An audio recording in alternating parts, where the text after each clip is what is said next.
Mahfud MD soal keluarga Ketua BEM UI diduga diintimidasi kalau benar itu melanggar konstitusi. Dari awal tahun ketika menjabat menjadi Ketua BEM UI, kita sudah mendapatkan banyak sekali serangan gitu.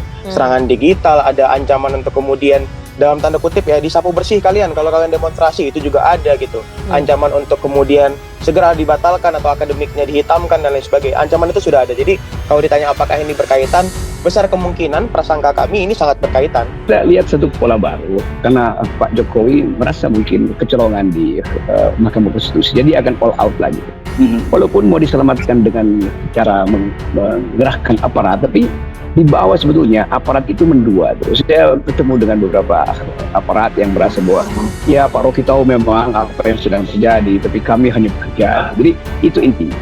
Itu tidak murni bahwa aparat itu hendak menghalangi suara masyarakat sipil, hendak menghalangi suara mahasiswa. Di UI juga kemarin begitu, saudara Melki itu dipanggil oleh rektor untuk membatalkan diskusi saya dengan para mahasiswa. Lebih tepatnya beberapa minggu yang lalu, saya mendapatkan kabar dari seorang guru di sekolah lama saya di SMA Negeri 1 Pontianak yang demi keamanan tidak bisa saya sebutkan namanya. Guru tersebut mengatakan bahwa ada yang ke sekolah, saya lupa berseragam atau tidak, tapi yang jelas guru saya mengabarkan bahwa ada yang ke sekolah bertanya posisi rumah Melki itu di mana dan kebiasaan ketika bersekolah itu apa gitu. Dan apakah dia sudah mulai kritis gitu sejak sekolah ataupun tidak gitu. Karena saya menyadari sepertinya di tempat asal saya di Pontianak sudah mulai ada upaya-upaya untuk kemudian memprofiling ataupun mengetahui beberapa hal tentang saya langsung telepon ibu. Saya telepon ibu saya di rumah, ibu pun menyampaikan bahwa oh iya benar, tadi barusan ada yang ke rumah gitu. Satu orang mengaku Babinsa dan berseragam TNI dan satu orang tidak menggunakan seragam tapi berbadan tegap dan berambut rapi gitu, menanyakan apa betul ini rumahnya Melki gitu. Melki itu biasanya kalau balik kampung, balik Pontianak bulan apa saja gitu, dan apa sih kebiasaannya ibu biasa kalau balik ke rumah paling malam jam berapa gitu. Dan hal ini terjadi setelah putusan MK itu keluar. Baik Melki maupun orang tuanya harus dilindungi. Tetapi mungkin saja yang mengintimidasi Melki maupun orang tuanya Melki, kalau itu hanya dengan telepon gitu, mungkin saja sesama warga sipil, mungkin kan, mungkin. Jadi belum tentu aparat juga, kecuali yang datang orang memeriksa lalu mengaku dari aparat. Nah itu tidak boleh. Nah oleh sebab itu saya akan mengirim tim ke sana, karena kalau ini dibiarkan tuh nanti akan terjadi lebih lanjut dalam peristiwa-peristiwa politik. Ini orang nggak perlu belajar filsafat politik atau teori politik atau macam-macam ilmu pengetahuan untuk langsung paham bahwa itu yang dimaksud dengan politik dinasti. Jadi betul satu peristiwa di Mahkamah Konstitusi membangunkan kita bahwa ada bahaya sistem kerajaan akan dipakai lagi oleh Presiden Jokowi. Orang mungkin menganggap ya terlalu jauh, tidak. Semua hal yang tidak mengikuti prosedur demokrasi itu adalah sistem kerajaan.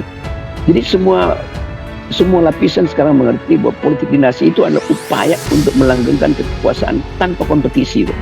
Jadi terbaca betul bagaimana publik akhirnya belajar, dan pelajaran itu adalah ukuran bagi Presiden Jokowi, dan saya kira teguran itu akan diabaikan oleh Presiden Jokowi karena Jokowi sekali dia menginginkan untuk meneruskan kekuasaan dia akan pakai segala macam cara. Jadi setelah putusan MK itu keluar, kami beberapa mahasiswa di seluruh Indonesia kemudian melakukan gerakan, konferensi pers. Kami kemudian melakukan konsolidasi dan ada aksi aksi besar tanggal 20 Oktober kemarin dari beberapa elemen mahasiswa dan elemen gerakan masyarakat sipil gitu. Setelah itu tanggal 25 kemudian saya mendapati berita itu, dan sampai sekarang saya masih mencoba untuk tiap harinya menghubungi ibu apakah ada ancaman-ancaman baru ataupun upaya penyebaran ketakutan baru, dan besok saya akan pulang ke Pontianak untuk memastikan kondisi ibu di rumah. Menko Polhukam Mahfud MD merespon terkait keluarga Ketua BEM UI Melki Sedekuang diintimidasi aparat Polri dan TNI karena mengkritisi putusan Mahkamah Konstitusi soal batas usia Capres-Cawapres yang meloloskan Gibran menjadi Cawapres Prabowo. Mahfud mengatakan jika hal tersebut terbukti kebenarannya, maka kerja aparat sangat tidak profesional dan melanggar konstitusi. Sebab menurut Mahfud terkait kritik yang disampaikan Ketua BEM UI Melki tersebut dilindungi Undang-Undang Dasar 1945, yakni terkait hak menyatakan pendapat dan bersikap. Kalau itu benar terjadi dilakukan oleh aparat polisi, itu berarti sangat tidak profesional dan melanggar konstitusi. Ucap Mahfud di kantor Kemenko Polhukam Jakarta Pusat, Kamis 9 November. Pertama, jangankan orang tuanya, si Melki sendiri melakukan protes seperti itu dilindungi oleh Undang-Undang Dasar, hak menyatakan pendapat dan bersikap, jelas Mahfud. Mahfud menilai intimidasi itu tidak boleh dilakukan baik terhadap Melki ataupun orang tuanya di desa. Lantas, ia kemudian mengatakan Melki dan orang tuanya harus dilindungi. Itu tidak boleh, itu pelanggaran atas asas profesionalitas dan itu tidak boleh terjadi di NKRI yang punya konstitusi yang sangat ketat itu. Untuk itu, baik Melki maupun orang tuanya harus dilindungi. Tetapi mungkin saja yang mengintimidasi Melki maupun orang tuanya Melki, kalau itu hanya dengan telepon, mungkin saja sesama warga sipil mungkin. Jadi belum tentu aparat juga, kecuali yang datang orang memeriksa lalu mengaku dari aparat, nah itu tidak boleh jelasnya. Menindaklanjuti laporan itu, Mahfud menyampaikan akan mengirim tim untuk menyelidiki kebenaran kabar tersebut. Oleh sebab itu, saya akan mengirim tim ke sana karena kalau ini dibiarkan nanti akan terjadi lebih lanjut dan dalam peristiwa politik berikutnya, kata Mahfud. Hal itu juga, kata Mahfud, telah diperintahkan Presiden bahwa aparat TNI Polri harus netral dalam pemilu. Pemerintah Presiden sudah jelas aparat TNI Polri birokrasi harus netral dalam semua peristiwa politik khusus untuk pemilu.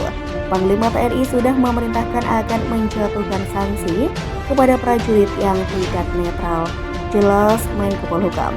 Terkait intimidasi itu diungkapkan Melki Sedekuang usai acara diskusi di UI pada Selasa 7 November malam. Ya, di rumah didatangi oleh aparat keamanan. Ada dari TNI dari Polri menanyakan ke ibu saya, kata Melki. Kepada ibunya, kata Melki, aparat kepolisian dan TNI menanyakan perihal kegiatan Melki yang dilakukan selama di rumah, serta kapan biasanya Melki pulang ke rumah. Bahkan kata dia, intimidasi juga dialami gurunya di SMA 1 Pontianak menjelang putusan MK tentang batas usia Capres-Cawapres. Meski banyak ancaman dan intimidasi, Melki mengaku tak gentar untuk menyuarakan ketimpangan hukum yang sedang terjadi. Seperti diketahui, MK memutuskan bahwa 9 hakim konstitusi terbukti melanggar kode etik berupa prinsip kepantasan dan kesopanan dalam penanganan uji materi perkara nomor 90 tahun 2023 yang meloloskan Gibran sebagai cawapres. Atas pelanggaran ini, para hakim dijatuhi sanksi berupa teguran lisan.